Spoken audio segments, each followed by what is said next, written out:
आशुतोष, मुझे लगता है कि इस तरह की पहल और होनी चाहिए। जितने भी रेगुलेटर्स हैं इस तरह का, जैसे इन्होंने बहुत सारे अलग अलग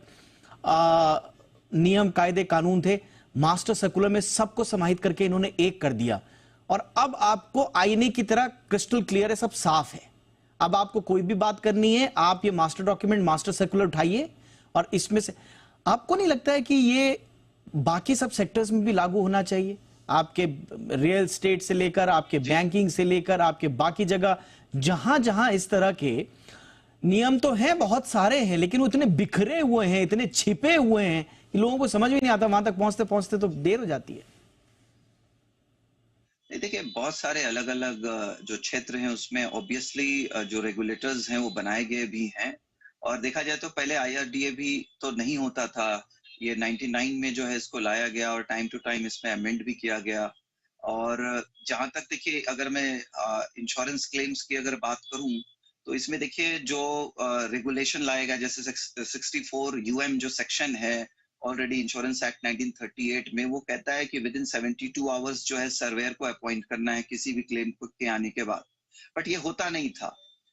काफी टाइम लगता था सर्वेयर को अपॉइंट होने में। अब देखिए कि इस तरीके के मामले जहां पे जेन्युइन क्लेम्स जो हैं वो जब रिजेक्ट हो जाते हैं तो लोगों को कोर्ट जाना पड़ता है और जो है कंज्यूमर कोर्ट जाते हैं। अभी देखिए रिसेंटली जो है नेशनल कंज्यूमर जो है उसने भी ये बात कहा कि भाई जब आप मेडिकल इंश्योरेंस ले रहे हैं, आप कर रहे हैं हेल्थ इंश्योरेंस किसी का,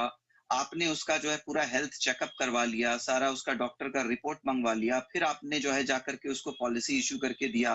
अब जब क्लेम आता है तब आप कहते हैं कि नहीं, आपने तो ये चीज डिस्क्लोज नहीं किया, आपको ये डिजीज था वो डिस्क्लोज नहीं किया। तो ऐसे इस तरीके के मामले में फिर वो उसका जो है टेस्ट कराने की फिर जरूरत क्या थी? तो ऐसे मामलों में बहुत सारे डायरेक्टिव्स जो है जैसे नेशनल कंज्यूमर ने दिया, या फिर मान लीजिए सुप्रीम कोर्ट ने भी कहा कि जिस कारण से जो आपने रीजन दिया है क्लेम रिप्यूडिएट करने का, उस समय आपने जो लेटर जो दिया पॉलिसी होल्डर को, अब आप जब कोर्ट में जा रहे हैं तो आप नया रीजन लेकर के आ रहे हैं, तो ये एडमिसिबल नहीं है, क्योंकि इसका मतलब है कि आपका इंटेंट जो है वो सही नहीं है, वो आपका इंटेंट जो है जेन्युइन क्लेम को सेटल करने का नहीं है। ये इंटेंट नहीं होना चाहिए। देखिए दोनों तरफ है, पॉलिसी होल्डर भी जो है उसका क्लेम बिल्कुल जेन्युइन होना चाहिए, गलत क्लेम्स भी आते हैं, ये भी बात है, लेकिन इसका मतलब ये नहीं है कि इंश्योरेंस कंपनी एक हर जेन्युइन पर्सन जो क्लेम करता है उसको उसी कैटेगरी में ट्रीट किया जाए। तो और इसके अलावा भी देखिए हमारे पास कितने सारे मुझे लगता कैशलेस है फैसिलिटीज जो लाए गए मुझे लगता है ये आज मेरा के। पर्सनल ऑब्जर्वेशन हो सकता है, लेकिन मुझे लगता है कि